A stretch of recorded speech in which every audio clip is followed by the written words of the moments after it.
What happened to boys who were left behind? In the old city of Rome, there were many boys who had no home. Some were born into big families that could not take care of them. Others came from places far away and were left behind when their parents went somewhere else. These boys were not wanted by those who gave them life, so they were put in baskets or wrapped in cloth and placed near roads, under trees, or by the sides of buildings where people might find them. The sun would rise and fall many times while these boys waited. Sometimes a kind person would see them and pick them up. Other times, animals came close but did not help. The wind would blow over them and the rain would fall on their small bodies. They did not know why they were there or what would happen next. They only knew cold, hunger, and silence. Most of the time, these boys were found by men who worked with their hands. Some were farmers who needed help in the fields. Others were builders who made walls and roofs for houses. A few were traders who moved through the streets selling things like bread, oil, or cloth. These men saw the boys and thought they could be useful. They did not always have love in their hearts, but they had work to do. Once taken in, the boys were given new names or no names at all. Some were called Little One or Boy. Others were told to keep quiet and never speak unless asked. They slept in corners, under tables, or on pieces of cloth near the fire. They ate scraps of food that were left after others had eaten. Their days began before the sun came up and ended long after it went down. There was no school for them. There were no books to read or letters to learn. Their lessons came from watching others and doing what they were told. If they made mistakes, they were hit or sent outside with nothing to eat. If they worked well, they were given more work. This was how they grew, not with love, but with tired eyes and sore feet. Some boys tried to run away. They thought maybe their real parents were still out there. But most of them did not get far. Roads were long and dangerous. Wolves lived in the forests and strangers did not help boys who had no money. Those who ran were often caught and brought back. They were told again that they belonged here now, even if they did not want to. Life for these boys was simple and slow. Each day looked much like the last. They carried water, cleaned floors, fed animals, and picked fruit from trees. They learned how to move quietly and not make noise when others were sleeping. They watched how grown-ups talked and tried to copy them, but they were not allowed to talk too much themselves. There were no parties for them. No music, no dancing, no gifts. They watched from a distance as other children played in the streets. They saw girls wearing soft clothes and boys with wooden toys. They did not cry. Crying made the grown-ups angry. Instead, they turned back to their work and tried not to think about what they could not have. As they got older, they became stronger. Their arms grew and their backs stood straighter. They could carry heavier things and walk longer distances. They were no longer seen as babies, but they were still not seen as people. They were tools like hammers or buckets. They were used for work and then put aside when the day was done. The city of Rome was loud and full of people. It had temples with tall columns and markets with many smells. There were fountains that poured water and statues that looked like gods. But for these boys, the city was just a place they walked through while carrying something heavy. They did not look around much. They kept their heads down and their feet moving. Some of the boys were lucky. They were taken by men who were not cruel. These men gave them warm clothes and let them sleep inside. They did not hit them very often and sometimes said kind words. But even with kindness, the boys were still not free. They could not choose where to go or what to do. Their lives were not their own. Other boys were not so lucky. They were taken by men who drank wine and shouted late into the night. These men gave them little food and made them work until they could not stand. They were told to stay quiet and never ask questions. If they did, they were punished in ways that made them remember not to speak again. It was hard to know what would happen next. Would the man who took them in stay healthy? Would he grow old and pass them on to someone else? Or would he die suddenly and leave them alone once more? These thoughts came to the boys sometimes, but they did not speak them out loud. Thinking was easier than talking. The sky above Rome was wide and blue during the day. At night, it was black and filled with stars. The boys looked up at the stars sometimes, wondering if anyone else was looking at them too. They did not know if their real mothers or fathers ever thought about them. They did not know if they had brothers or sisters. All they knew was the life they had now. This was how the boys started. Not with joy or songs, but with silence and waiting. They were left behind, found by chance, and given a life of work and quiet days. They did not ask for much. They did not expect much. And so, they went on one step at a time, not knowing what tomorrow would bring. How these boys lived when they were small. The days of the boys were long and quiet. They woke up before the sun came up and went to sleep long after it was gone. The light came slowly in the morning, and the boys would sit up from where they had slept. Sometimes it was on the floor, sometimes on a small pile of cloth, and sometimes on a wooden shelf built into the wall. They did not have soft beds or warm covers. They used what they were given, and they did not complain. The man who had taken them in would call them by a name, or sometimes just by a sound like a cluck or a snap of the fingers. The boys knew when to come. They walked with bare feet across the cold floor and stood near the door or the fire. They were given a small piece of bread or a spoon of porridge. It was not much, but it was enough to keep them moving. The first thing they did was bring water. They went to the well or the fountain and filled the bucket. The bucket was heavy and hard to carry, but they held it with both hands and walked slowly back. If they spilled some, they were told to go again. If they did not spill, they were told to go faster next time. There was no way to be right. They just kept doing it day after day. Then they swept the floor. They used a bundle of sticks tied together to push the dust into the corners. They did not always do it well, but they did it for a long time. They were told to do it again if the man was not happy. They did not argue. They just did it again. The animals needed food and water too. The chickens had to be fed, the goats had to be milked, and the pigs had to be given scraps. The boys learned how to do these things by watching and by doing. If they did not learn fast enough, they were hit. If they did learn, they were given more work. There was no praise, only more things to do. They ate again at midday. It was not much different from the morning. A piece of bread, a small bowl of soup, or a few pieces of fruit if it was the season. They sat on the ground or on a low stone. They did not talk much. Talking was not allowed unless they were asked a question. So they ate in silence and looked at the ground. After eating, they went back to work. They carried wood, cleaned tools, or watched over the animals. They walked in the sun and got hot. They walked in the shade and got cold. Their clothes were worn and torn. They were given what was left from others. Sometimes it fit, sometimes it did not. They wore it anyway. They had no toys. They had no games. They watched the other children play from a distance. They did not go near them. They were not invited. They did not ask. They just watched and went back to their work. The man who had taken them in was not always kind. He was not always mean either. He was just there. He gave them orders and watched them work. He did not talk to them much. He did not ask how they felt. He did not care if they were tired or sore. He only cared if the work was done. At night, they sat near the fire and watched the flames. The man drank wine and spoke to others. The boys did not speak.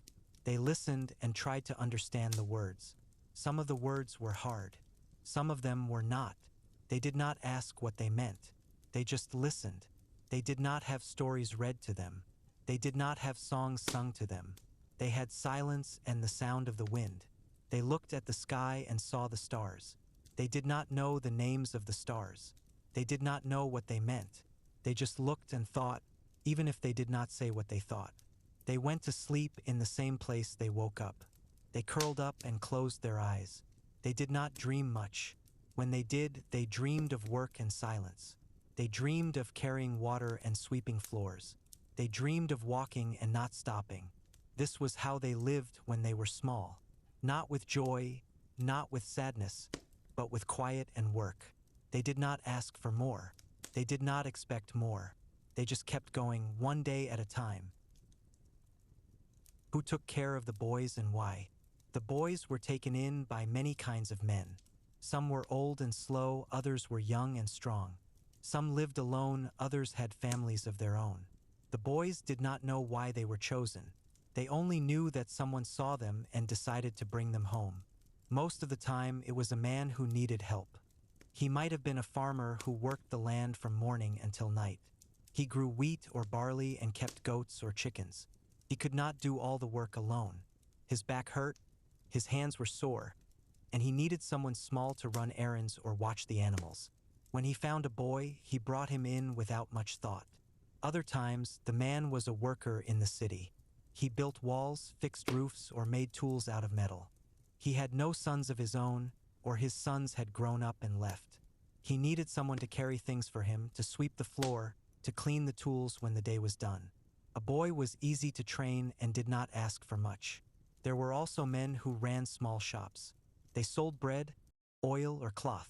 They needed someone to stand behind the counter and hand things to customers. They needed someone to sweep the floor and close the shutters at night. A boy could learn to do this with time and practice. Some of the men were soldiers who had come back from far places.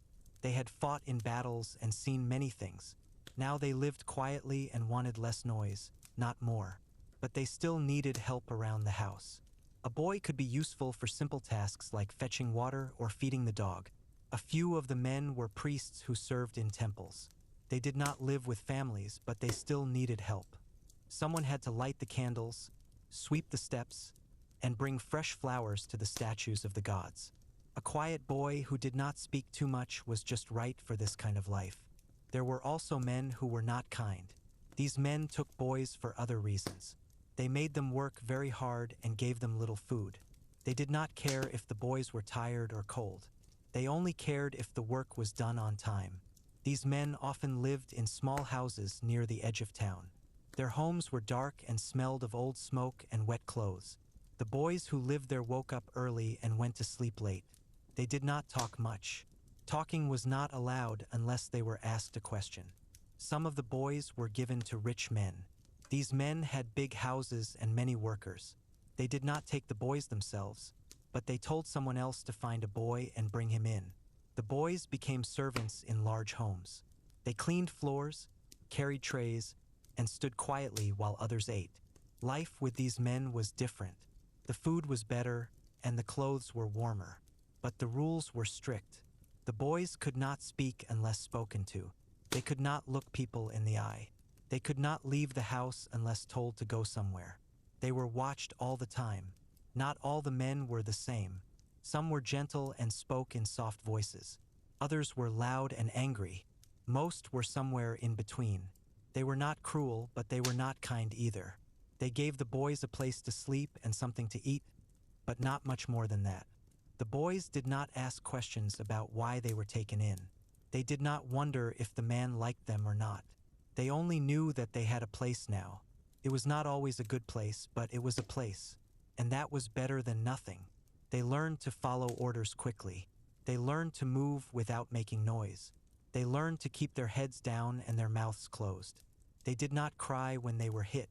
They did not smile when they were praised. They just kept working day after day. Sometimes the man would get sick. Then the boys had to do even more. They brought medicine, cleaned the room, and waited by the bed. If the man got better, he went back to work. If he did not, the boys were given to someone else. Sometimes the man would die.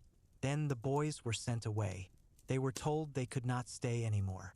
They packed what little they had and walked out the door. They did not know where they were going. They only knew they had to go. Some of them were lucky again. Another man found them and gave them a new home. Some were not so lucky.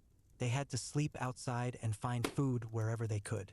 They begged, they stole, they waited to be found once more. But most of the time, the boys stayed with the same man for many years. They grew taller and stronger. They learned how to do more things. They were trusted with more work. They were no longer seen as small boys, but they were still not seen as men. This was how they lived, not with love, not with hate, but with silence and patience. They did what they were told. They went where they were sent, and they waited for the next day to come. The things the boys did as they grew up. As the boys grew older, they started to do more work. When they were small, they only carried small things and cleaned small spaces. But now they were taller and stronger. Their arms could hold heavier buckets. Their legs could walk longer roads. Their backs could carry more wood. The man who had taken them in gave them new tasks. Some of the boys worked in the fields. They pulled weeds from between rows of crops. They dug holes for planting seeds. They stood in the sun for many hours and did not sit down until the day was done. Other boys stayed in the house or shop. They swept the floors again and again. They washed dishes with water that was sometimes warm and sometimes cold. They polished tables and dusted shelves. If there were customers, they watched them but did not speak unless told to. In the city, some boys worked with traders. They helped load carts with goods like fruit, bread, or cloth. They walked beside the carts as they moved through the streets. They called out to people, saying what was for sale and how much it cost. They learned to speak clearly and slowly so others could understand. Some of the boys worked near the docks. The ships came in every day and needed help unloading. The boys carried baskets full of fish, oil, or grain from the boats to the shore. Their hands became rough and calloused from the ropes and baskets. Their clothes got wet from the sea air and stayed damp most of the time. They woke up earlier than before. The days were long and the work never seemed to end. They were given a small piece of bread in the morning and another at midday. At night, there was soup or stew made from whatever was left. It was not always warm, but it filled their stomachs enough to keep going. There were no breaks for play. There were no holidays when they could rest. Every day was the same. Work in the morning, work in the afternoon, and more work at night if needed. The man who watched over them did not smile often. He only nodded if the work was done well. If it was not done well, he said nothing. He just gave them more work the next day. The boys did not talk about what they wanted to do when they were older. They did not dream of becoming soldiers, merchants, or teachers. Those jobs were for boys who had families and names. These boys had no names that mattered. They were known by what they could do, not by who they were. Sometimes they saw other boys their age walking with their fathers. The other boys wore clean clothes and had soft shoes. They laughed and ran ahead while their fathers followed behind. The foundling boys watched from a distance and kept working. They did not ask questions. They did not want to know why life was different for them. They learned to move quietly. They learned to listen without being seen. They learned to stand still when someone important walked by. They did not look up. They did not speak. They waited until they were told what to do next. When it rained, they worked in the rain. When it was hot, they worked in the heat.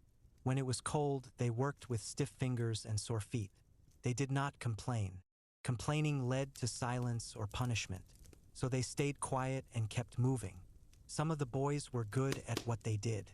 They could carry heavy loads without dropping them. They could sweep a floor until it looked clean. They could tell when a customer wanted something and bring it before being asked. These boys were given more work instead of less. Being good meant doing more. Others were slower. They took longer to finish tasks. They spilled water or dropped tools.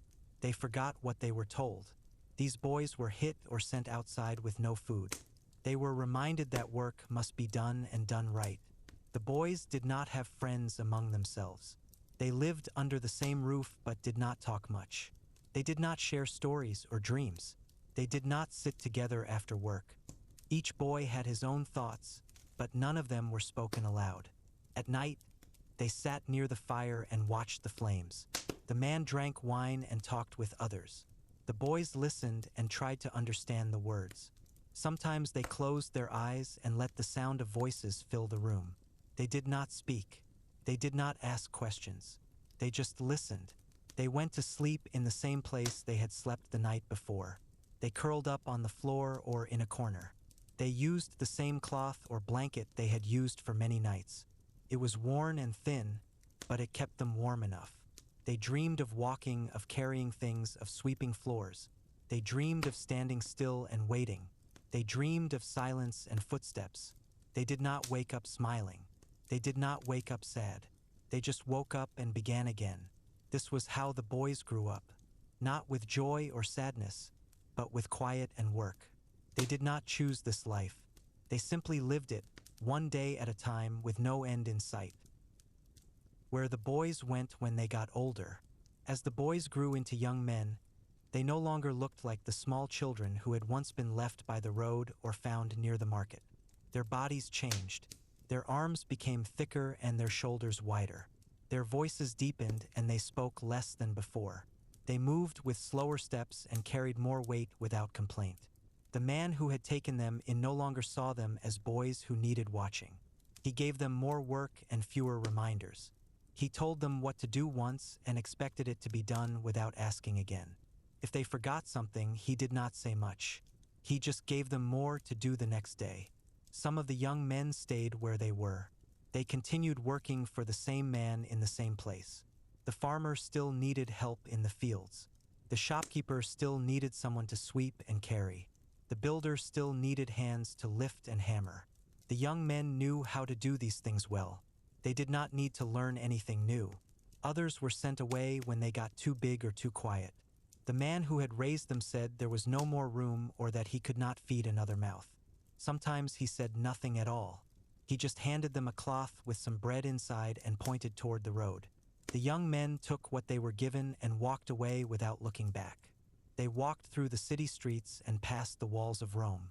They went from one place to another, looking for work. Some found jobs with other farmers. Others worked for traders who sold oil, wine, or cloth.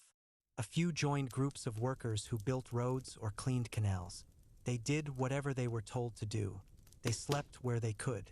Sometimes in barns, sometimes under trees, and sometimes in empty corners of buildings. They wrapped themselves in the same cloth they had used since they were boys. It was worn and thin, but it kept them warm enough when the night air was cool.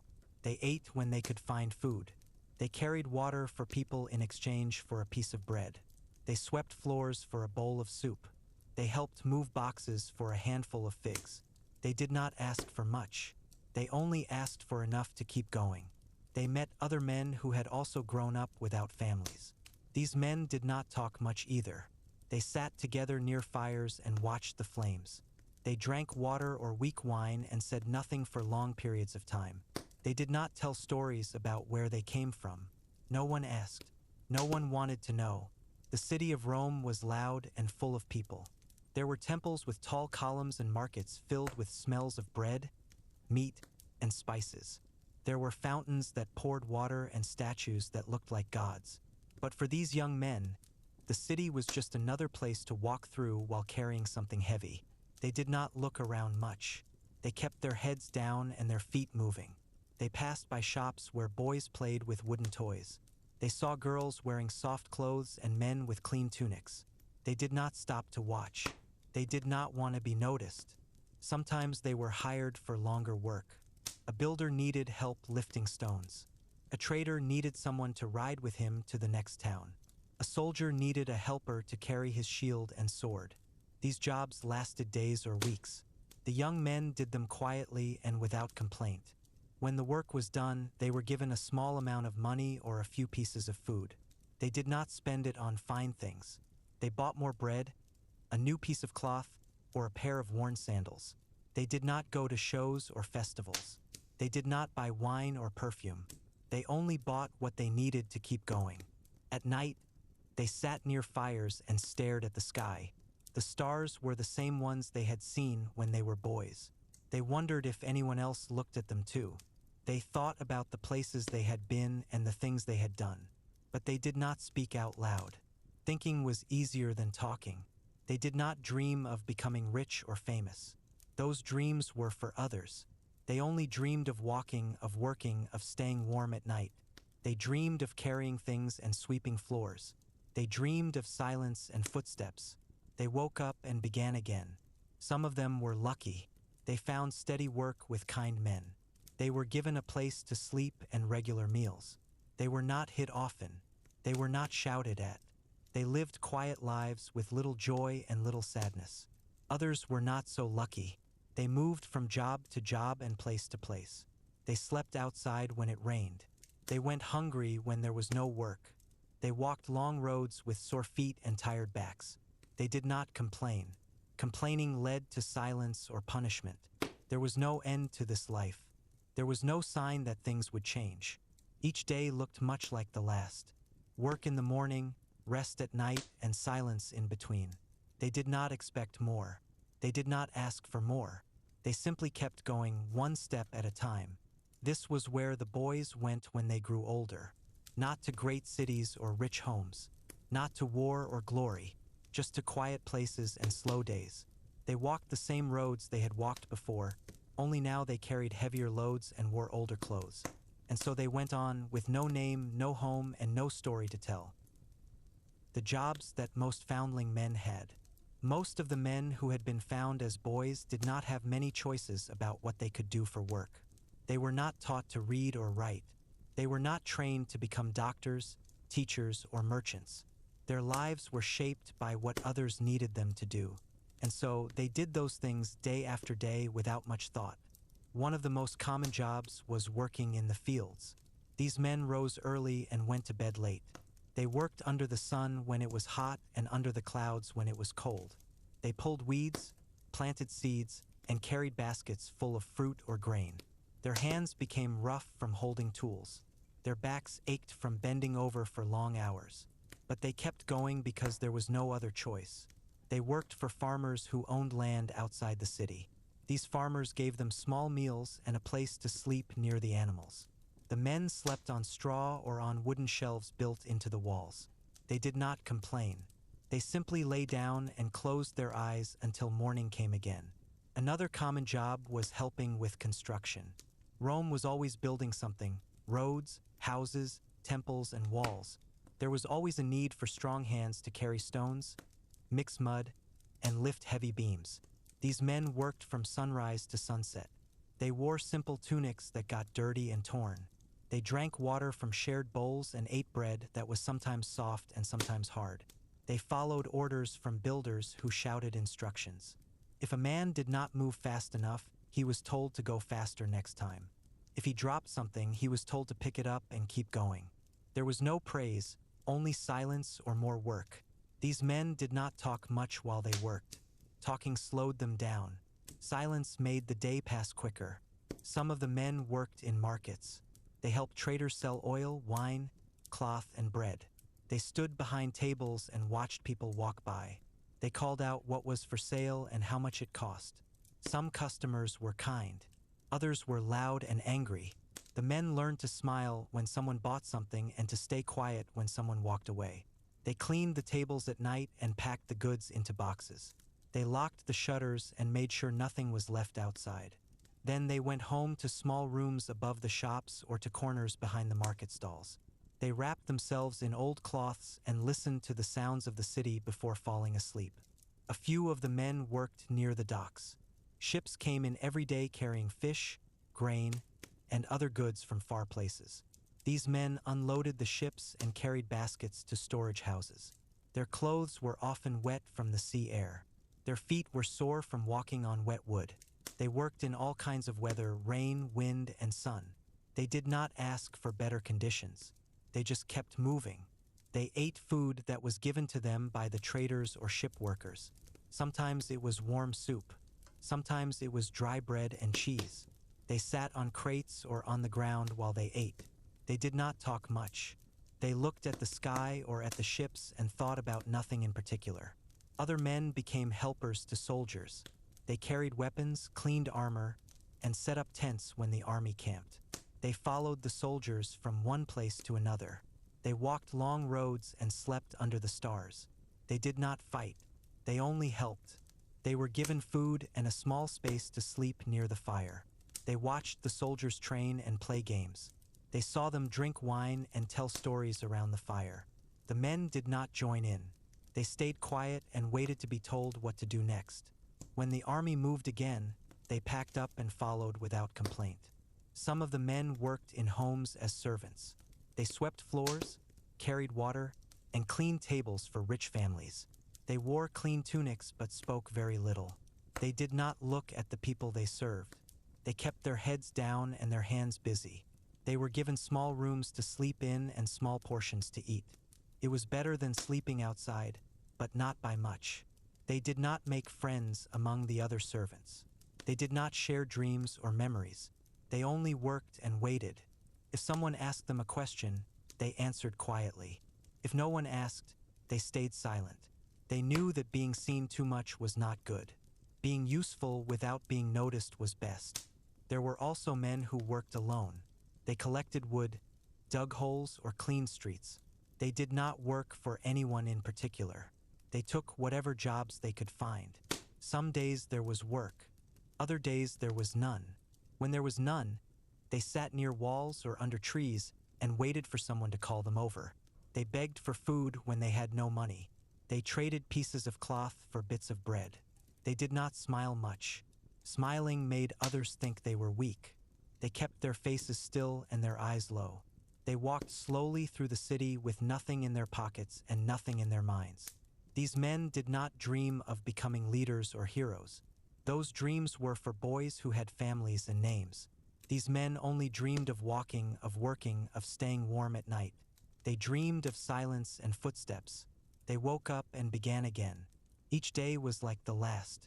Work in the morning, rest at night, and quiet in between. They did not expect more. They did not ask for more.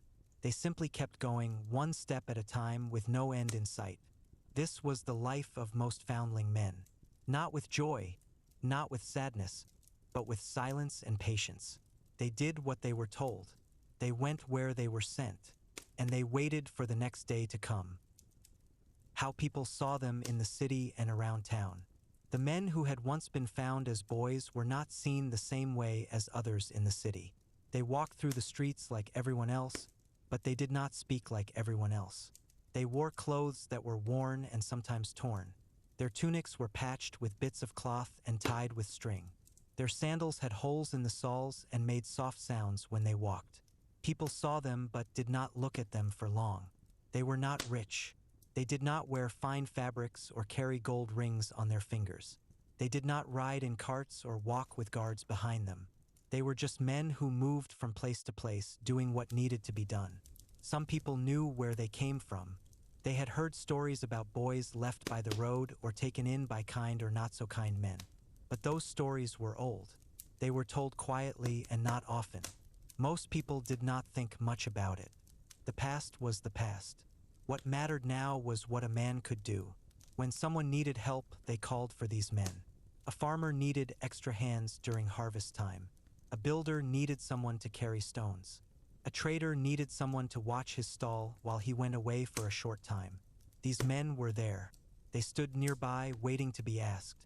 When they were asked, they nodded and began working without saying much. They were trusted to do simple tasks. They were not trusted with money or important things. They were given tools, but not expensive ones. They were given food, but not the best parts. They were given places to sleep, but not warm beds. They accepted what they were given without complaint. Children sometimes watched them from a distance. They saw how quiet they were, how they moved slowly and spoke even more slowly. Some children tried to talk to them, but most stopped after a few words.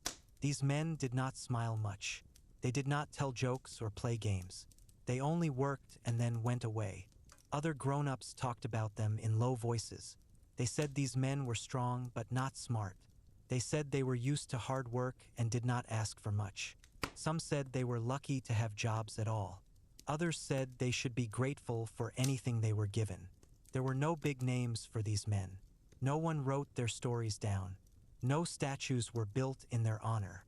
They were not remembered in songs or poems.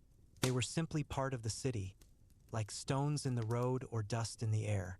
Sometimes, if a man worked well for many days, someone might call him by name. But most of the time, he was just you or the one over there. He did not mind. Names were not important. Work was what mattered. In the market, he stood near tables and waited for orders. He lifted baskets, carried jars, and swept the floor when told. Customers came and went. They looked at the goods, not at him. If they needed something, they asked the trader, not the helper. He stayed quiet and kept moving. At night, he sat near the fire and listened to others talk. He did not join in. He did not have much to say. His life was not filled with exciting things. It was filled with walking, carrying, sweeping, and waiting. He did not dream of becoming a leader or a soldier. Those dreams were for boys with fathers and homes. He only dreamed of quiet days and full stomachs. He dreamed of soft beds and warm cloaks. But mostly he dreamed of nothing at all. He did not feel shame. He did not feel pride. He simply was, like the wind that blew through the streets, like the rain that fell on the rooftops. He was there, and that was enough. People passed him every day and barely noticed. He was just another man in a city full of men. He did not stand out. He did not try to. Standing out brought questions. Questions led to talking. Talking was not always good. He kept his head down. He kept his mouth closed. He kept his feet moving. And so he went on, unnoticed and unremembered, like so many before him. This was how people saw these men. Not with hate, not with love, just with silence and passing glances. They were there. They worked, and they disappeared into the crowd again. Beliefs and stories about boys without parents. There were many stories about boys who had no parents. Some were told in the quiet hours of the night, when the fire was low and the wind moved slowly through the trees. Others were whispered in the corners of the market, where traders and workers sat and drank water or warm wine. These stories were not written down, but they were passed from one person to another, like smoke in the air. Some people believed that boys who had been left behind were touched by the gods. They said that the gods had a reason for letting the boys live when others might have died. Maybe they were meant for something important. Maybe they were meant to do hard work and suffer in silence. No one knew for sure, but the stories kept going. Others said that these boys were cursed. They believed that if a child was left by the road, it was because something was wrong. Maybe the stars had not been in the right place when the boy was born. Maybe his mother had done something wrong. Or maybe his father had made the gods angry. These people did not want to be near such boys for too long. They thought bad luck might follow. There were also stories about how the gods might watch over these boys. Some believed that a boy who had no home was watched by Mercury, the god of travelers and those who had no place to go. Others said that Juno, the mother of many gods, looked after them in secret. A few even thought that Mars, the god of war, had plans for some of them, and that one day they might become great soldiers. But most of the stories were not about gods. They were about what might happen to the boys as they grew. Some people said that boys who had been left behind would grow up to be strong, because they had learned to survive without help. They would not cry when they were hurt. They would not complain when they were tired. They would work harder than others and never ask for more. Other stories said the opposite. These boys, people said, would grow up with heavy hearts. They would not trust others. They would not love easily. They would not smile often. They would walk through life like shadows, quiet and unnoticed. They would not be remembered after they were gone. Sometimes, when a boy was taken in by a kind man, people talked. They said the man had done a good thing. They said the gods would see it and maybe give him more years to live. But others were not so sure. They said that a boy who had been left once might be left again. They said that bad luck could not be washed away by kindness alone. There were also stories about what happened to the mothers who left their boys. Some said they had no choice. They were poor and had nothing to give. They left their boys hoping someone better would find them. Others said the mothers had no heart. They turned away without looking back. And some said the mothers cried every night, but never went back to find their sons. The boys themselves did not hear most of these stories. They worked while others talked. They swept floors, carried water, and fed animals while the grown-ups sat near the fire and drank. But sometimes, when the wind was still and the night was quiet, they heard bits of what was said. They heard words like cursed, lucky, or strong. They did not understand all of it. They only knew their own lives. Some of the boys thought about the stories when they looked at the stars. They wondered if the gods really watched them. They wondered if they had a place in the world. They did not ask these questions out loud. Asking questions led to silence or punishment. So they thought them quietly and let the wind take the answers. There were no real answers, only stories, and stories could be told in many ways. Some said the boys were lucky, others said they were not, but most of the time no one said anything at all. The men who had once been boys did not think much about the stories either. They had lived through the days and nights. They had walked long roads and carried heavy loads. They had eaten little and slept less. They did not need stories to know who they were. They were simply there. Not heroes, not monsters, not chosen by the gods. Just men who had grown up without names and without homes. They did not dream of great things. They only dreamed of walking, of working, of staying warm at night. And so, the stories kept going even if the boys did not listen. Some said they were blessed. Some said they were cursed. But most of the time, no one said anything at all. Because in the end, the boys grew up. And the stories were left behind, like old clothes or broken sandals. Forgotten like so many things are. What life was like for them in their later years. As the years passed and the men grew older, their bodies began to change. Their backs ached more than before. Their legs did not move as quickly. Their hands were still strong, but they shook sometimes when they tried to hold small things. The work that once felt easy now took longer. They moved slower. They rested more often, and no one seemed to notice. The man who had taken them in long ago was gone now. Some had died quietly in their sleep. Others had grown too old to work and were cared for by someone else until they passed away. A few had simply disappeared one day, leaving behind only a few pieces of cloth and an empty space near the fire.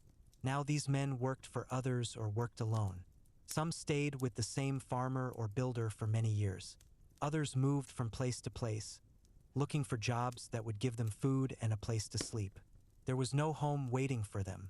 There was no warm bed or soft blanket. Only the road, the sky, and the next day's work. They woke up later than they used to. Their eyes opened slowly. They sat up and stretched their arms, feeling the pain in their joints. They rubbed their faces and looked around. The room was dark. The fire had burned down to embers. The world outside was quiet. They got up and walked outside to wash their faces in cold water. They drank from a bowl and ate a small piece of bread left over from the night before. It was dry and hard, but it filled their stomachs enough to keep going. The work started early. They carried heavy baskets, dug deep holes, or swept dusty floors. Their movements were slower, but they were careful. They did not drop things like they used to. They lifted with both hands and stepped carefully so they would not fall. No one asked if they were tired. No one offered help. If they could do the work, they did it. If they could not, they were told there was always someone younger who could take their place. They did not talk much while working. Their voices were lower than before. Sometimes they forgot words and had to pause before speaking. When they did speak, people listened more closely. Not because they said anything important, but because they did not speak often. At midday, they sat on stones or leaned against walls while eating another small piece of bread or a few bites of fruit. They watched others pass by.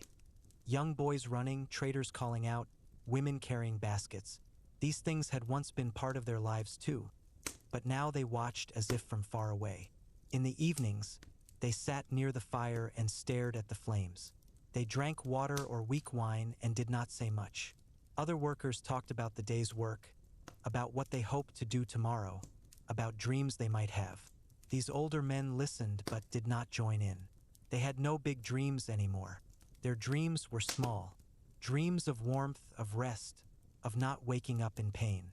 Sometimes, if they were lucky, they found a place where they could stay for a long time.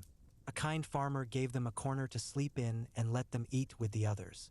A shopkeeper gave them a small job sweeping each morning in exchange for a bit of bread and a warm place to sit during the coldest days. But even this kindness did not last forever. Old age brought silence. It brought slow steps and tired eyes.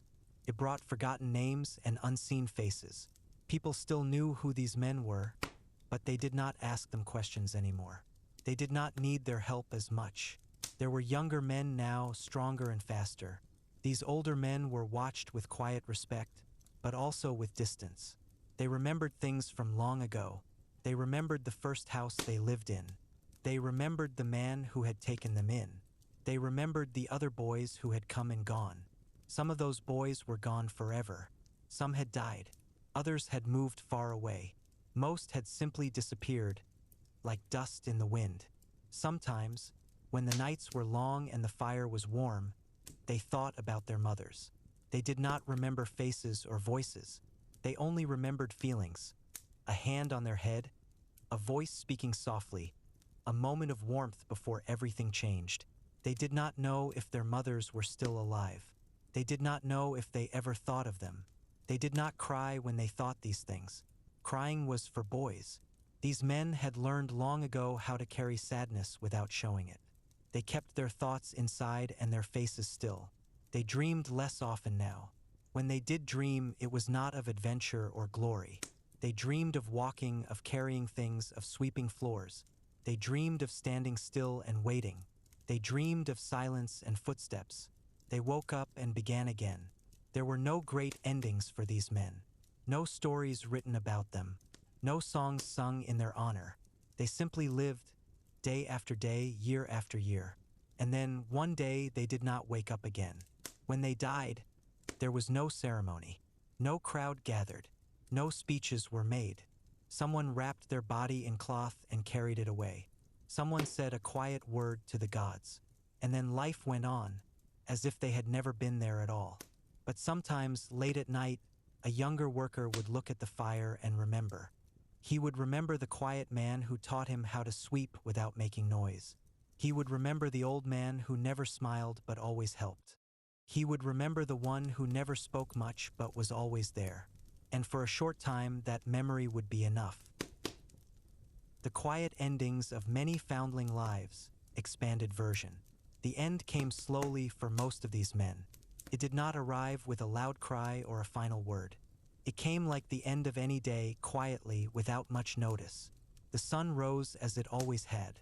The sky was blue in some places and gray in others. The wind moved through the streets, touching walls, roofs, and empty corners. The city woke up again, as if nothing had changed. They woke up one morning and stood as they always had. They stretched their arms, rubbed their faces, and looked around the small space where they had slept. The fire was low. The air was cool. The world outside was still waking up. They sat for a moment before moving. They did not rush anymore. There was no need to.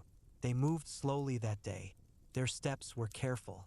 Their hands held tools with more thought than before. They worked as they always had, sweeping, carrying, lifting, waiting.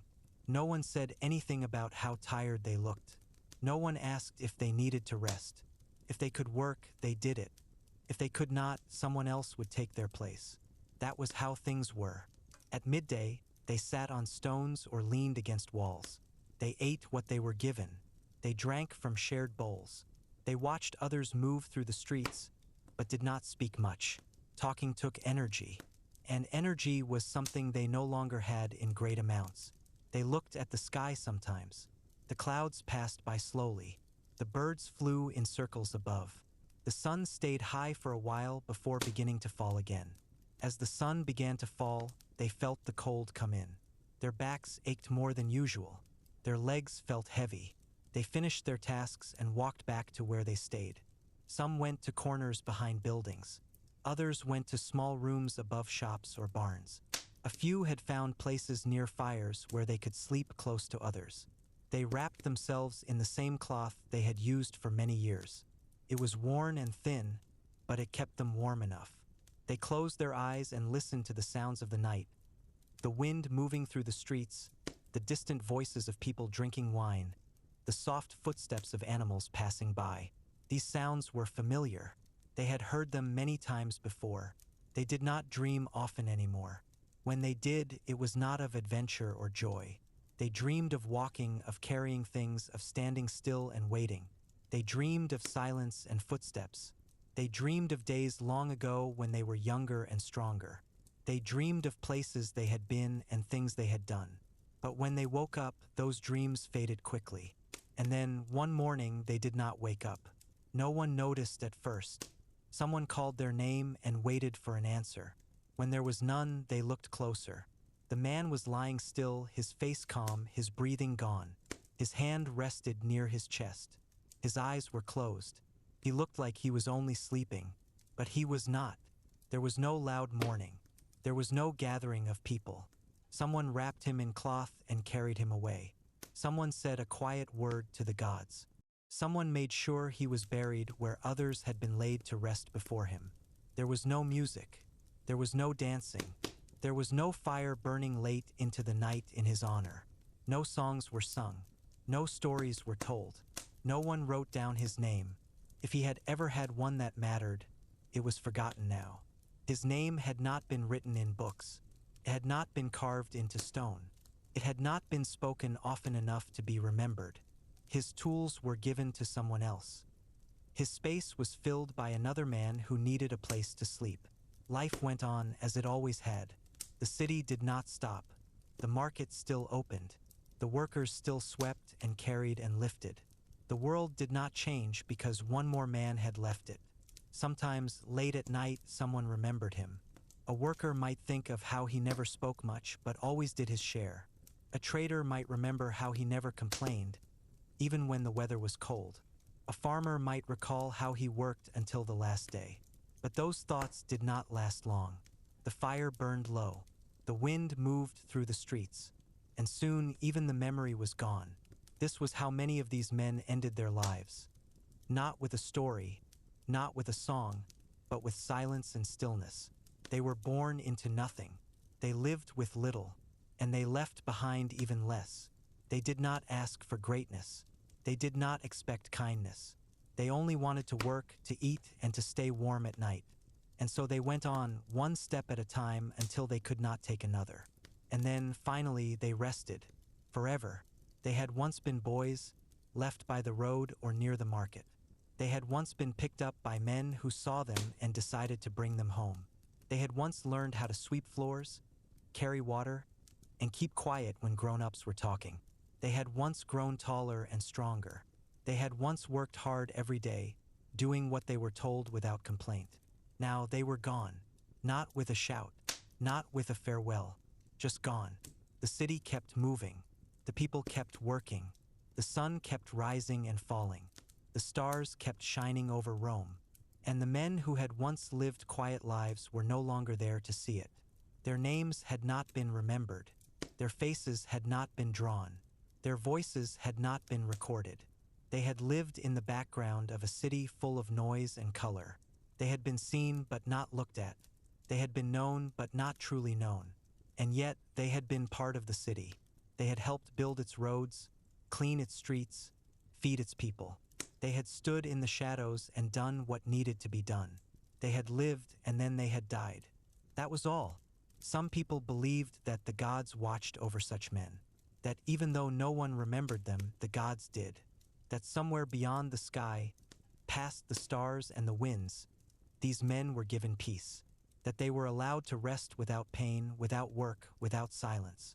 Others believed that life simply ended. That when the breath was gone, so was everything else. That there were no gods watching, no rewards waiting, only stillness, only darkness, only the end. But no one knew for sure. The stories stopped here.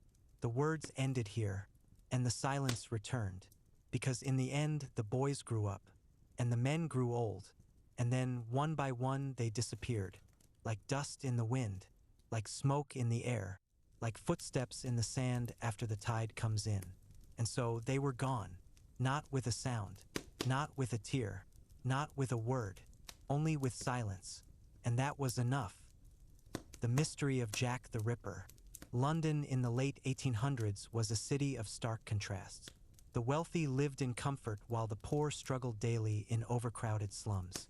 Nowhere was this divide more apparent than in Whitechapel, a district in the East End known for its poverty, crime, and desperation. The streets were narrow and winding, lined with dilapidated buildings that seemed to lean against each other for support. At night, the flickering gas lamps created more shadows than light, providing perfect cover for those who wished to move unseen. The air carried a mix of unpleasant odors, the stench of unwashed bodies, rotting garbage, and the ever-present smoke from countless coal fires. It was in this environment, during the autumn of 1888, that one of history's most infamous killers began his reign of terror. The man who would become known as Jack the Ripper emerged from these shadows without warning. His true identity remains unknown to this day, adding to the enduring mystery surrounding the case.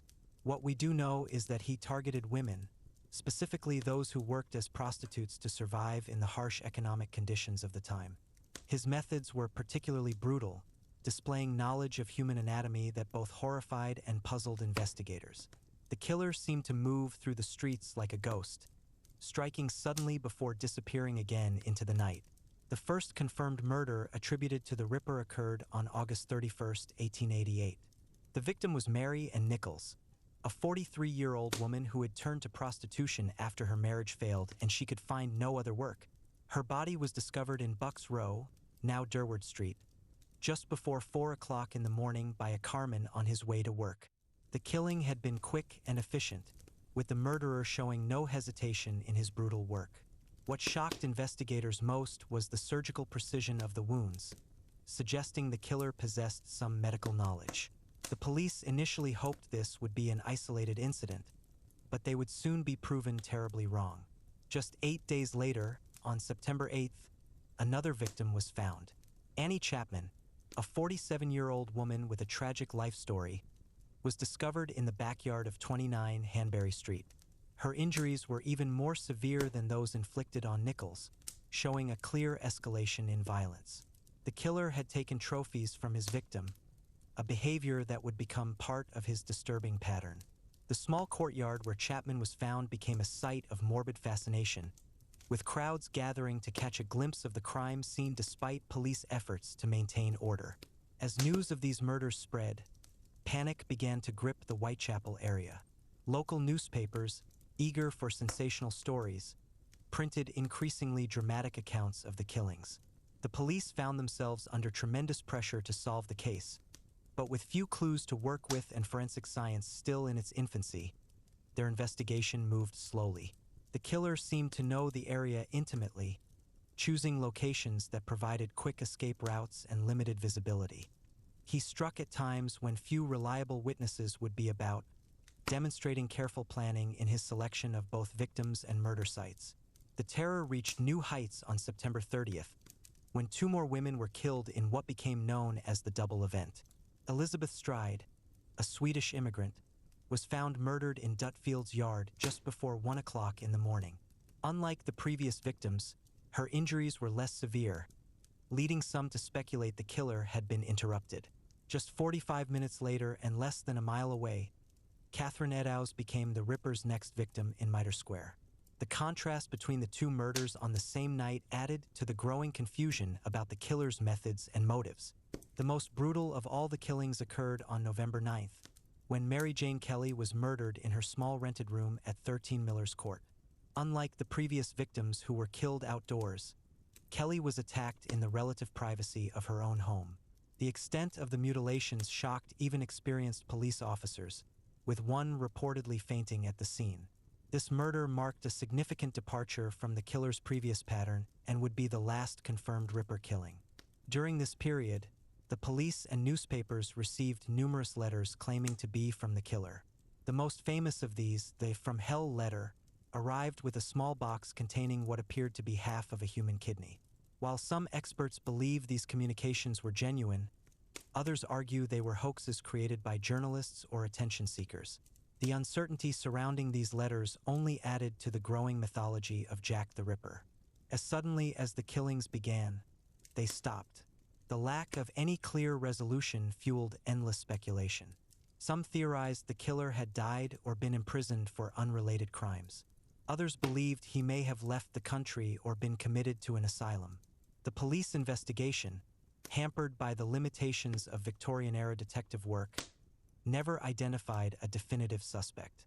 Over time, hundreds of theories would emerge, pointing fingers at everyone from local butchers to members of the royal family, but none with conclusive evidence. The legacy of Jack the Ripper extends far beyond the 5 canonical victims. The case marked a turning point in how society viewed serial killers and how police conducted investigations. It exposed the terrible living conditions in London's slums and forced conversations about poverty and women's rights. The mystery has inspired countless books, films, and television shows, each offering their own interpretation of events. Modern forensic experts continue to examine the case, applying new technologies to old evidence in hopes of finally solving the mystery. What makes the Ripper case so enduring is not just the brutality of the crimes, but the complete absence of answers. In an age where we expect mysteries to be solved through science and technology, the idea that such horrific crimes could remain unsolved after more than a century is both fascinating and unsettling. The foggy streets of Victorian London may have concealed the killer's identity forever, ensuring that Jack the Ripper would remain history's most enigmatic murderer. The story continues to captivate because it represents the perfect unsolved mystery, one where we have just enough information to speculate endlessly, but not enough to reach any definitive conclusions. As long as people are fascinated by true crime and historical puzzles, the legend of Jack the Ripper will endure, his true identity perhaps lost to time but his crimes never forgotten. The victims, lives cut short by the Ripper's blade. The 5 women considered canonical victims of Jack the Ripper shared tragic similarities in their life circumstances. All were poor, struggling to survive in the harsh environment of London's East End, and all had turned to prostitution at various points as a means of subsistence. Their stories paint a bleak picture of Victorian England's underclass, where women with few options faced daily dangers just to secure food and shelter. Marion Nichols, the first confirmed victim, was born in 1845 and had been married with 5 children before her life spiraled into poverty. Her husband had divorced her due to her drinking problems, leaving her to fend for herself in the unforgiving streets of Whitechapel. On the night of August 31st, 1888, she was last seen trying to earn money for a bed in a common lodging house. Her body was discovered just hours later with horrific throat and abdominal wounds that would become the killer's signature. Annie Chapman, killed 8 days after Nichols, had been a respectable wife and mother before tuberculosis took her youngest child and alcoholism destroyed her marriage. By 1888, the 47-year-old was living in common lodging houses and selling flowers and matches when she couldn't earn enough through prostitution. Her murder showed increased brutality, with the killer removing organs and arranging her personal possessions neatly by her feet in a grotesque display. Elizabeth Stride's death during the double event of September 30th presents lingering questions. As a Swedish immigrant who spoke limited English, she had lived a transient life across Europe before settling in London. Some researchers believe her murder may have been interrupted, as her injuries were less extensive than other victims. The killer's subsequent attack on Catherine Eddowes that same night showed his determination to complete his gruesome work, with Eddowes suffering facial mutilations and organ removals. Mary Jane Kelly's murder on November 9th marked the most horrifying culmination of the killing spree. At about 25 years old, she was the youngest victim and the only one killed indoors. The destruction of her body was so complete that identification was only possible through personal effects. Her relative youth and the private nature of her murder have led to numerous theories about why she may have been specifically targeted. These women were more than just victims. They were individuals with complex lives, dreams, and relationships. The sensational focus on their deaths often overshadows their humanity. Polly Nichols had been known for her cheerful nature despite her circumstances. Annie Chapman was described as quiet and well-liked by neighbors. Elizabeth Stride had survived a shipwreck earlier in life. Catherine Eddowes maintained relationships with family members who genuinely cared for her. Mary Jane Kelly was reportedly planning to leave prostitution and start anew. The Ripper's choice of victims reveals much about Victorian society's vulnerabilities. These women moved through shadowy areas of the city where their disappearances wouldn't immediately alarm authorities. Their lifestyles made them easy targets for someone preying on society's marginalized members. Yet their murders forced London to confront the terrible conditions that drove women to such desperate existences. In death, these 5 women became unwilling symbols of both the dangers faced by the poor and the limitations of law enforcement to protect them. Their stories remind us that behind the sensationalized legend of Jack the Ripper lie real human tragedies, not just in their violent ends, but in the difficult lives that made them vulnerable in the first place. The true horror extends beyond the murders themselves to the societal failures that allowed such crimes to occur and remain unsolved. The investigation, police efforts, and obstacles. The Whitechapel murders presented unprecedented challenges for London's Metropolitan Police and the separate City of London Police Force. Victorian detective methods, still in their relative infancy, proved woefully inadequate against a killer who left minimal evidence and operated with chilling efficiency. The investigation was further complicated by jurisdictional issues, public hysteria, and the limitations of forensic science in the 1880s. When the first murders occurred, the police initially treated them as isolated incidents rather than the work of a serial killer. This approach changed after Annie Chapman's murder, when similarities to Mary and Nichols' killing became impossible to ignore. Scotland Yard assigned Detective Inspector Frederick Aberline, familiar with Whitechapel's criminal underworld, to lead the investigation. His team conducted hundreds of interviews and followed numerous leads, but each promising avenue eventually led to dead ends. The crime scenes themselves offered little useful evidence. Without modern forensic techniques like fingerprinting or blood analysis, detectives relied heavily on eyewitness accounts, most of which proved unreliable. The foggy, gaslit streets of Whitechapel made positive identifications nearly impossible, and many potential witnesses were hesitant to come forward, either from fear of the killer or distrust of police. One significant obstacle was the sheer volume of false confessions and misleading tips. The sensational newspaper coverage inspired countless attention seekers to claim responsibility or offer dubious information. Officers wasted valuable time pursuing leads from psychic visions, drunken boasts, and outright hoaxes. Even more serious suspects, like the notorious Leather Apron, a local oddjobber who intimidated prostitutes, were eventually cleared of involvement. The police conducted several innovative efforts for their time. They photographed crime scene evidence, surveyed local slaughterhouses for suspects with anatomical knowledge, and even consulted physicians about the killer's possible medical training. Some officers went undercover as potential targets, walking the streets at night in hopes of drawing out the murderer. These attempts showed remarkable dedication but ultimately failed to produce results.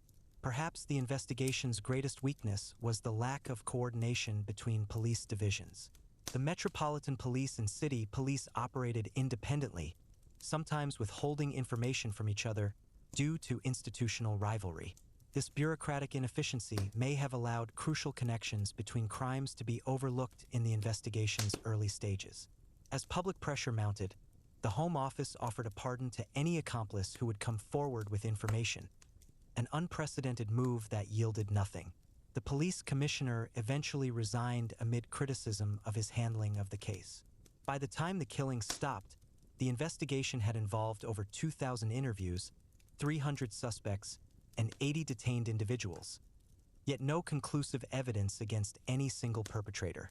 The Ripper case exposed fundamental flaws in Victorian law enforcement. It prompted reforms in police communication, forensic documentation, and investigative techniques that would shape modern detective work. While the Metropolitan Police were widely criticized at the time, modern analysts recognized they were simply unequipped to handle such an unusual criminal. The killer's ability to evade capture spoke less to police incompetence than to his understanding of the era's investigative limitations and the dark corners of a society that allowed his crimes to go unpunished. The letters, taunting clues or cruel hoaxes. During the investigation into the Whitechapel murders, the police and newspapers received hundreds of letters claiming to be from the killer. These communications varied greatly in tone and content, ranging from rambling nonsense to disturbingly specific accounts of the crimes. The most famous of these, the Dear Boss letter dated September 25, 1888, first used the name Jack the Ripper and threatened further violence. This name would become forever associated with the case, regardless of whether the letter was genuine or not. The handwriting in these letters showed significant variation, suggesting multiple authors. Some contained details about the murders that had not been made public, while others clearly copied information already printed in newspapers. Police handwriting experts of the time lacked modern analytical techniques and could not definitively determine if any letters came from the actual killer. Many showed signs of being written by educated individuals, contradicting early theories that the murderer was an uneducated local. The From Hell letter, postmarked October 15, 1888, stood out for its particularly disturbing content. Accompanying the letter was a small box said to contain half of a human kidney preserved in wine. Medical examination suggested it might have come from Catherine Eddowes, whose body had shown evidence of a kidney removal. However, even this potentially crucial piece of evidence proved inconclusive, as the kidney could have been obtained from medical specimens available to students or doctors. Newspapers of the time played a complicated role in the letter phenomenon. Eager for sensational content, some publications printed full transcripts of the most dramatic letters, potentially inspiring copycats. This media frenzy created a feedback loop where each new letter received extensive coverage, encouraging more hoaxers to participate. Police complained that valuable investigative time was wasted chasing false leads generated by these publicity seekers. Modern forensic analysis has cast doubt on nearly all the Ripper letters. Linguistic examination reveals that several show similarities to newspaper phrasing of the time, suggesting they were composed by journalists or readers familiar with press coverage. The few letters that contained potentially authentic details could have been written by someone with access to police information rather than the killer himself. The lasting impact of these letters extends beyond their questionable authenticity. They shaped public perception of the killer as someone intelligent, mocking, and aware of his growing notoriety. This image of a taunting, media-savvy murderer would influence how future serial killers communicated with authorities and the press. The letters also demonstrated how quickly myth could blend with fact in high-profile criminal cases, a phenomenon that continues in modern true crime reporting. Despite numerous analyses over the decades, no consensus exists about whether any authentic Ripper letters were received.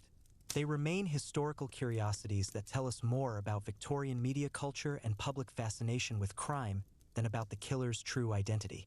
The very existence of so many fake letters speaks to the extraordinary hold the case had on the public imagination, even as the murders were occurring.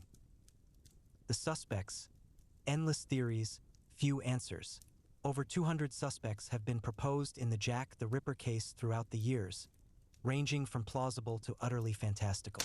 Victorian police focused their attention on several primary suspects during the original investigation, none of whom could be conclusively linked to the crimes.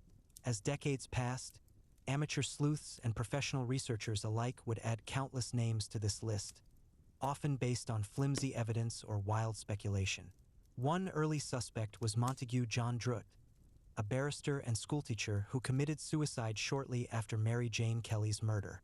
His family suspected he might be the killer, and this private suspicion eventually reached police ears.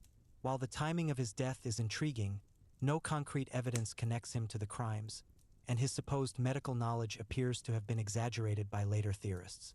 Another frequently mentioned suspect is Aaron Kosminski, a Polish Jewish immigrant who was institutionalized for mental illness. Contemporary police files indicate he was seriously considered by some investigators, but again, no definitive proof linked him to the murders. The suggestion that he was identified by an eyewitness but not prosecuted because the witness refused to testify against a fellow Jew remains unverified. The royal conspiracy theories represent some of the most elaborate and unlikely suspect scenarios. These suggest the killer was either Prince Albert Victor, Queen Victoria's grandson, or someone acting to cover up his alleged secret marriage. The theory posits that high-level government interference protected the real murderer.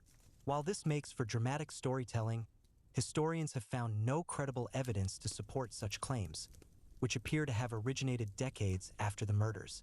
More plausible suspects include several doctors or medical students known to frequent Whitechapel.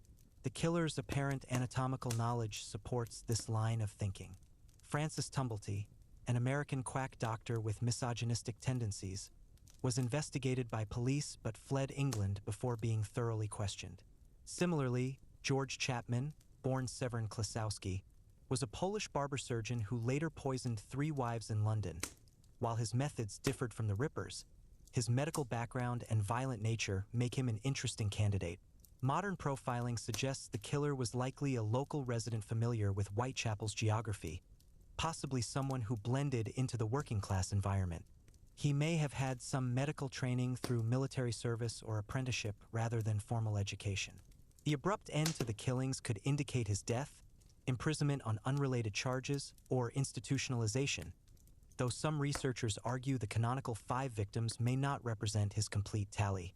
The suspect list continues to grow even today, with recent years seeing names like Charles Lechmere, a Carman who found 1 victim's body, and Joseph Barnett, Mary Jane Kelly's lover, proposed as potential killers. DNA evidence recovered from a shawl allegedly connected to Catherine Eddowes has been used to suggest Aaron Kosminski's guilt, but this evidence remains controversial among researchers. What becomes clear when examining Ripper suspects is how little concrete evidence exists against any of them. Most theories rely on circumstantial connections or subjective interpretations of historical documents. The passage of time has only muddied the waters, allowing for increasingly speculative accusations against historical figures who can no longer defend themselves. This lack of resolution ensures the suspect debate will continue indefinitely, with each generation proposing new candidates while reevaluating old ones. Cultural impact: how the Ripper changed society.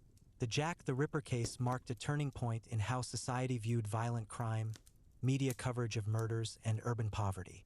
The extensive newspaper reporting created one of the first true crime media frenzies, establishing patterns still seen in modern coverage of serial killers.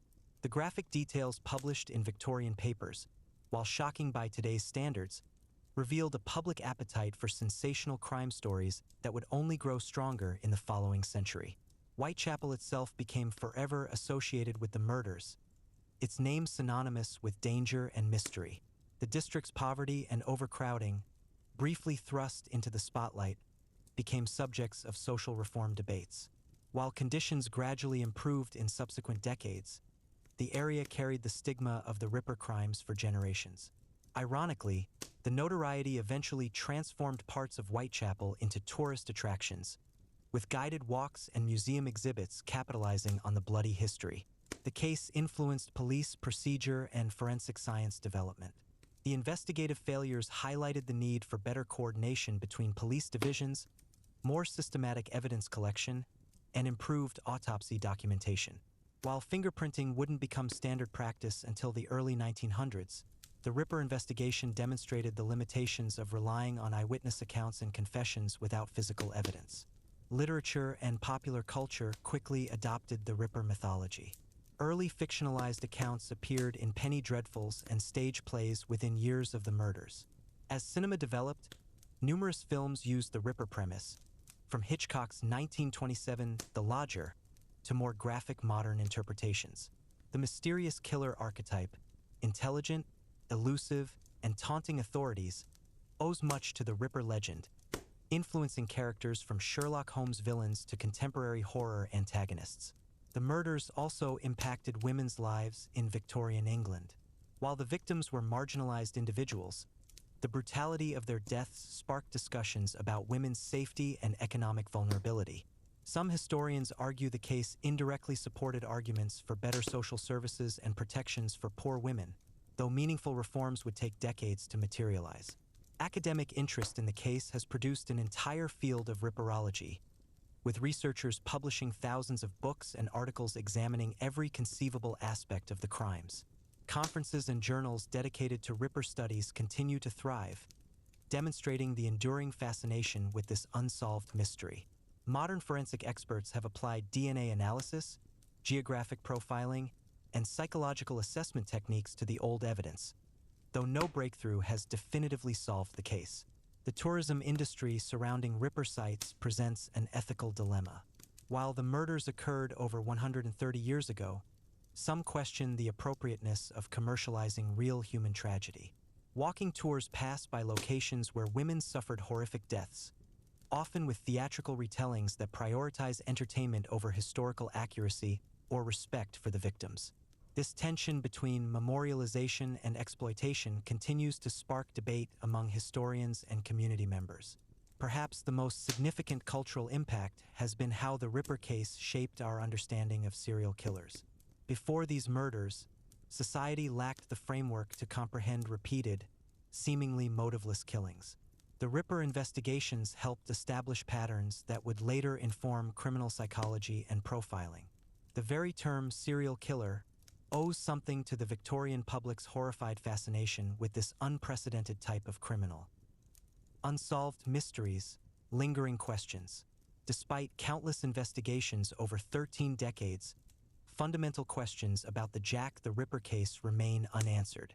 The most obvious, the killer's identity, may never be conclusively determined due to the passage of time and loss of original evidence. However, numerous other mysteries continue to puzzle researchers and fuel debate among ripperologists. One persistent question involves the exact number of victims.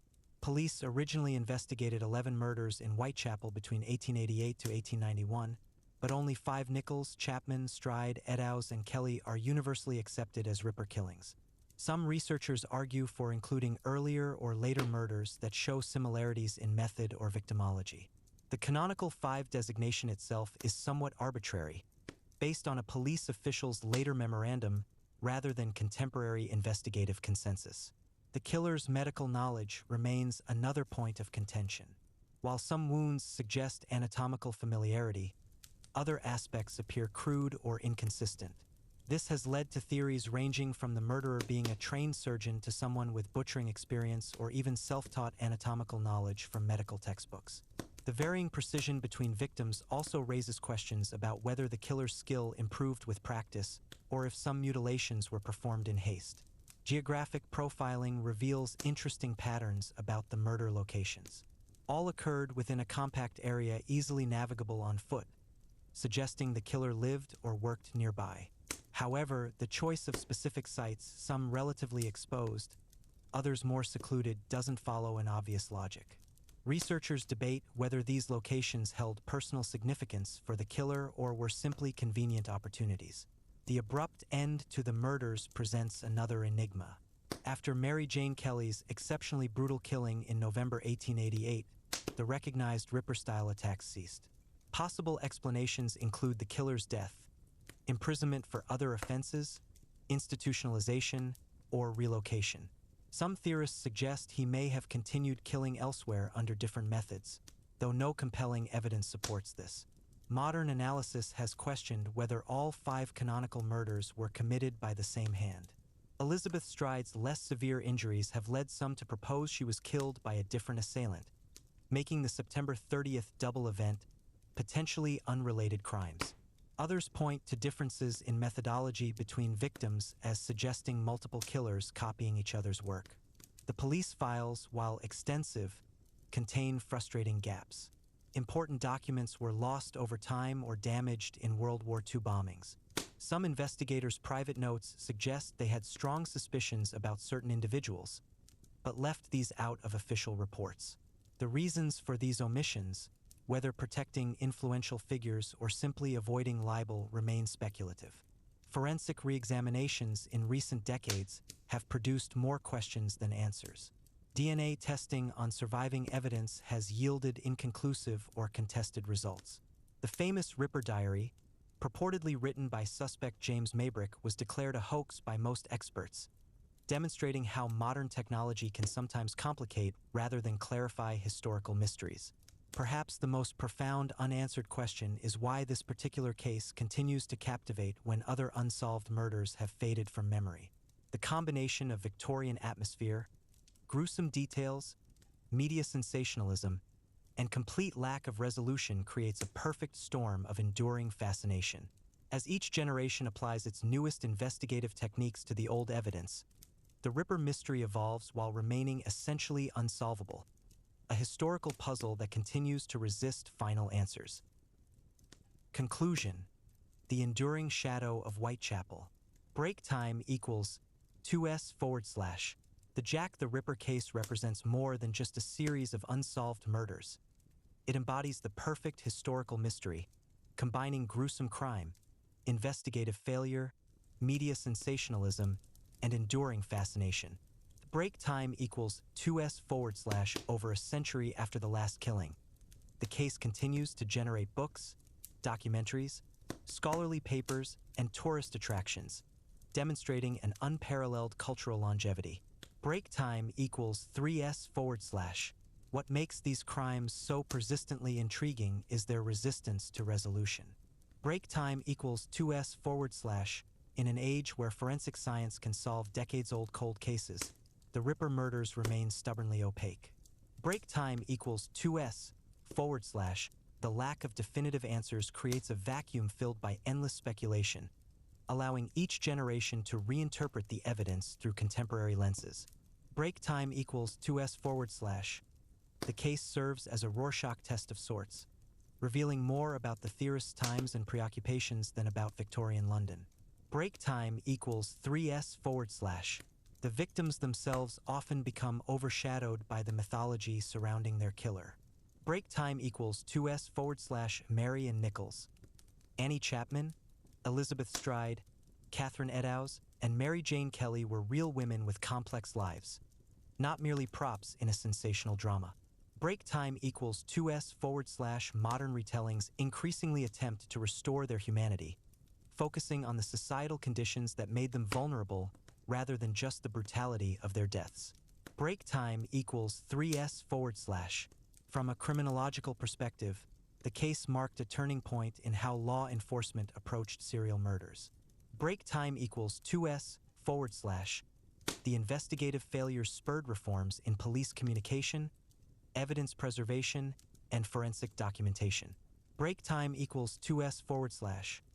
While these changes came too late to catch the Ripper, they established protocols that would help solve future cases. Break time equals 2s/.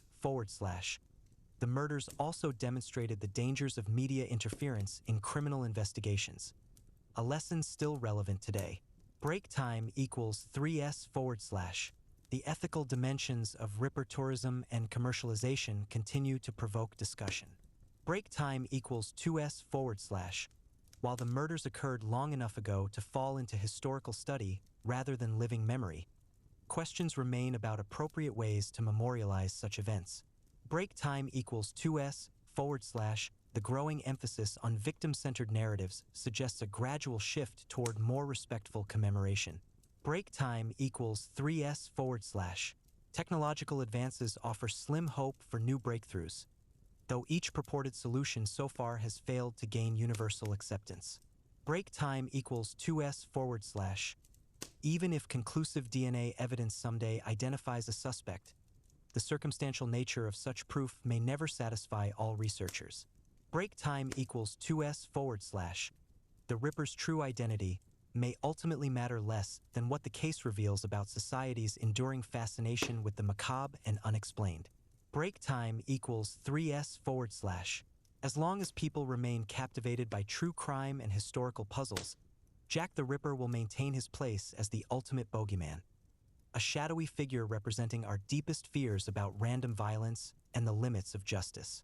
Break time equals 2s/. The foggy streets of 1888 Whitechapel continue to obscure the truth, ensuring that history's most infamous serial killer will keep his secrets indefinitely. Break time equals 3s/. The case's true legacy may be how it demonstrates the power of unsolved mystery to capture human imagination across generations. Break time equals 2s/. In our information-saturated age, where answers are usually just a search engine query away, the Ripper murders remain tantalizingly opaque, a reminder that some historical truths may be permanently lost to time, no matter how advanced our investigative methods become. We now occupy the central place in the picture of crime in England at the end of the 19th century. Break time equals 2s/. The Whitechapel murders of 1888 did not occur in isolation, but rather emerged from the complex social fabric of late Victorian England, where crime was as much a part of daily life as the ever-present coal smoke that blanketed London's streets. The break time equals 2s/. To understand the environment that allowed such brutal crimes to go unsolved, one must examine the broader landscape of law enforcement, urban poverty, and societal attitudes that characterized this pivotal period in British history. The break time equals 2s/. The relationship between crime and society during these years reveals much about the challenges facing a nation undergoing rapid industrialization and urbanization, where traditional methods of maintaining order struggled to keep pace with the changing times. Break time equals 3s/. Policing in London during the late 19th century represented an uneasy balance between modern reform and outdated practices. Break time equals 2s/. The Metropolitan Police Force, established in 1829, had brought some measure of organization to law enforcement, yet remained woefully understaffed for a city that had grown to contain over 5 million inhabitants by the 1880s. Break time equals 2s / constables walked their beats in distinctive uniforms designed to make them easily visible as symbols of authority, but their presence could hardly cover every alley and courtyard of the sprawling metropolis. Break time equals 2s / the separate city of London police maintained jurisdiction over the historic Square Mile at London's heart, creating occasional tensions and confusion between the two forces that would later hamper the Ripper investigation. Break time equals 2s / most officers came from working-class backgrounds themselves, with limited education and training that focused more on maintaining public order than solving complex crimes. Break time equals 3s / the daily reality of police work involved dealing with drunkenness, petty theft, and domestic disturbances far more often than confronting dangerous criminals. Break time equals 2s / officers carried only a wooden truncheon for protection, with firearms being strictly reserved for special circumstances. Break time equals 2s / this lack of weaponry reflected both the general peacefulness of most police interactions and the Victorian ideal of policing by consent rather than force. Break time equals 2s / however, it also left constables vulnerable when facing truly violent offenders. Break time equals 2s / the absence of any formal detective training for most of the century meant that investigative techniques remained rudimentary, relying heavily on local knowledge and informants rather than systematic evidence collection. Break time equals 2s / only in 1878 did the Criminal Investigation Department, CID, form within the Metropolitan Police, creating a small corps of plainclothes detectives who would later work on the Ripper case. Break time equals 3s / crime statistics from the period, while incomplete by modern standards, reveal patterns that help contextualize the Whitechapel murders. Break time equals 2s / property offenses accounted for the vast majority of recorded crimes, with theft of various sorts being overwhelmingly common. Break time equals 2s / violent crimes made up a much smaller portion of overall offenses, though they naturally received disproportionate attention in the press. Break time equals 2s / murder remained relatively rare in statistical terms, with London recording between 20 to 50 homicides annually during the 1880s, a rate that would seem astonishingly low by modern urban standards. Break time equals 2s / what made the Ripper killings so shocking was not just their brutality, but their violation of the generally held belief that murder was typically a domestic affair, committed between people who knew each other, not a random predator stalking strangers in the night. Break time equals 3s / the court system of Victorian England moved with a ponderous solemnity that often failed to match the realities of urban crime. Break time equals 2s / magistrates handled minor offenses with swift efficiency, while more serious cases progressed through a series of increasingly formal proceedings. Break time equals 2s / the introduction of the Penal Servitude Act in 1853 had reduced the number of offenses punishable by death, though capital punishment remained for murder until 1861.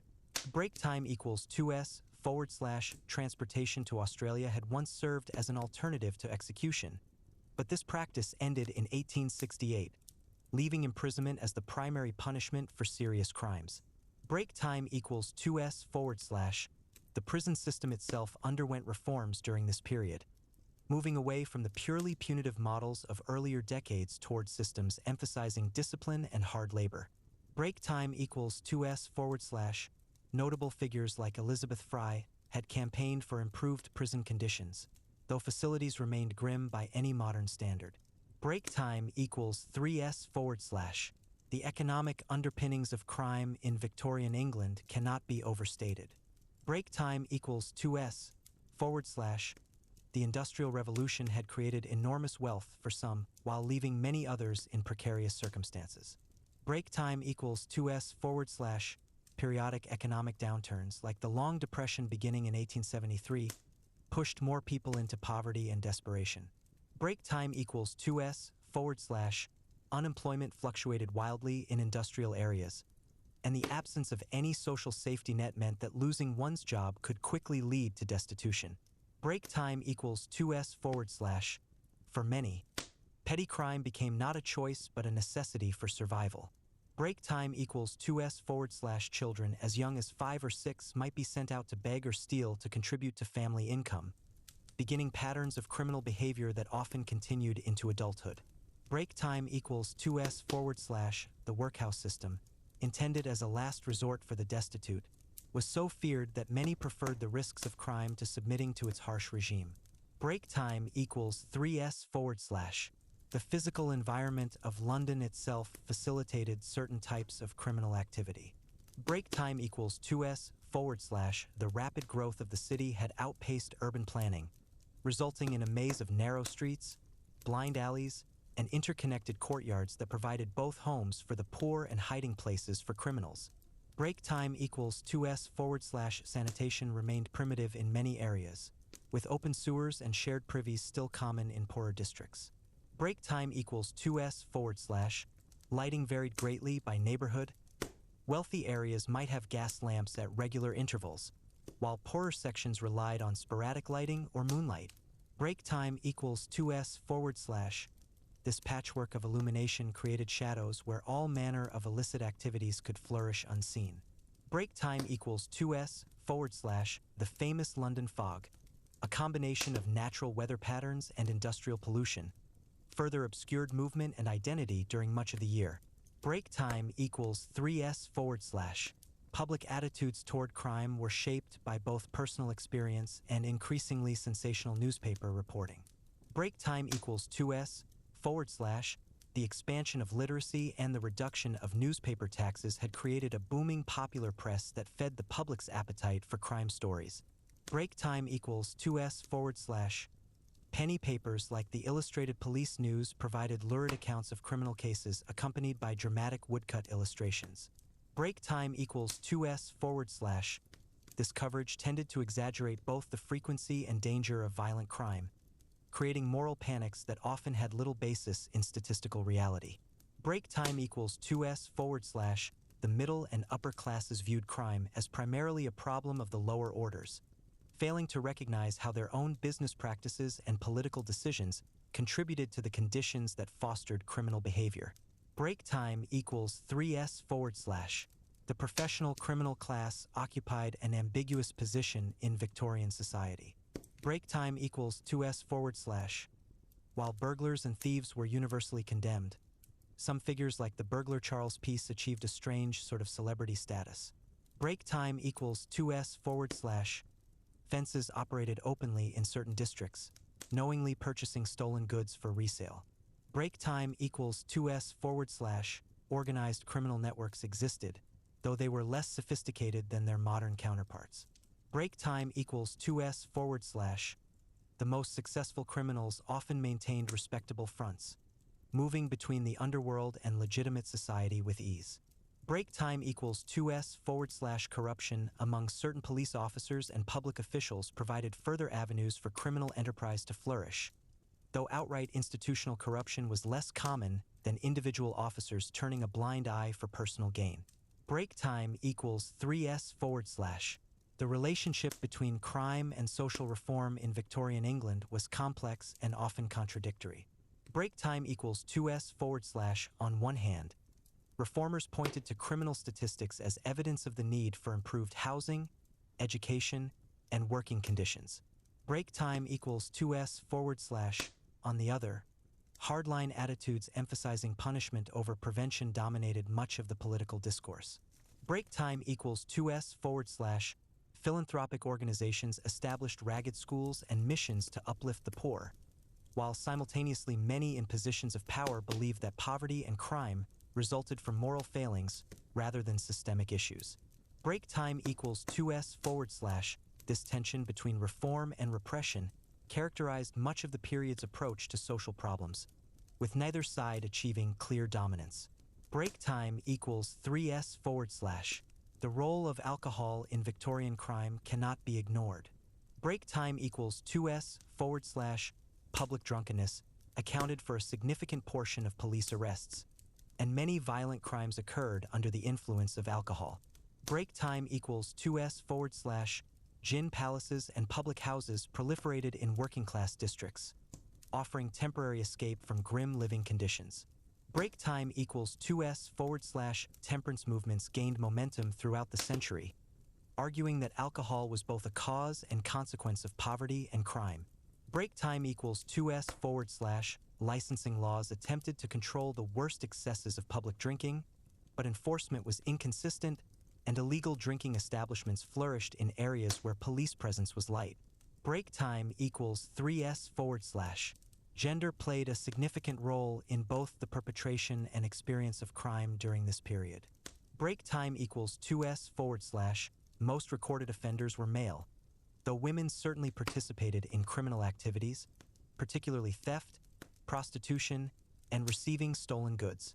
Break time equals 2s the legal system often treated female offenders more leniently than their male counterparts, except in cases involving moral transgressions that violated Victorian ideals of proper womanhood.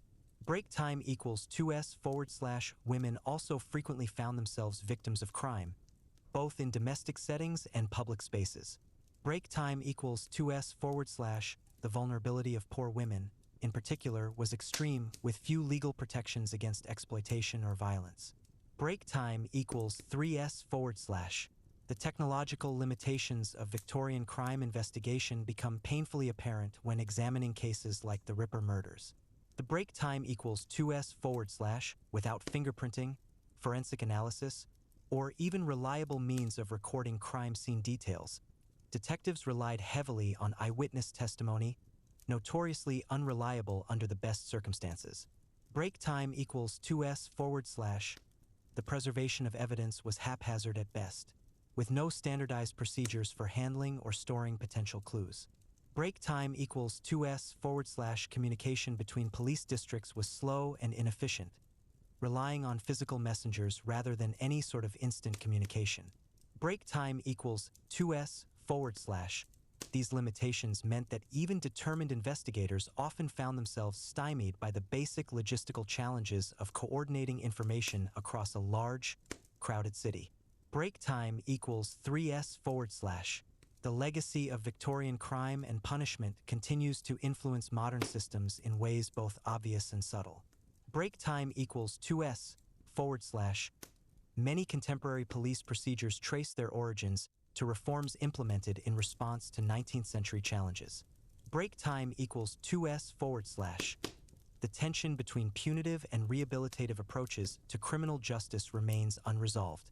Break time equals 2s urban poverty, while less extreme than in Victorian times, still correlates strongly with criminal activity. Break time equals 2s perhaps most significantly, the sensationalization of crime in media has only intensified since the days of penny dreadfuls and illustrated police news, shaping public perceptions in ways that often distort statistical realities. Break time equals 3s when considering the Whitechapel murders within this broader context, they emerge not as an inexplicable anomaly, but as the most extreme manifestation of systemic issues plaguing Victorian society. Break time equals 2s the killer's ability to evade capture speaks as much to the limitations of contemporary policing as to his own cunning. Break time equals 2s the vulnerability of his victims reflects the precarious position of poor women in the social hierarchy. Break time equals 2s the media frenzy surrounding the case previewed modern true crime obsessions.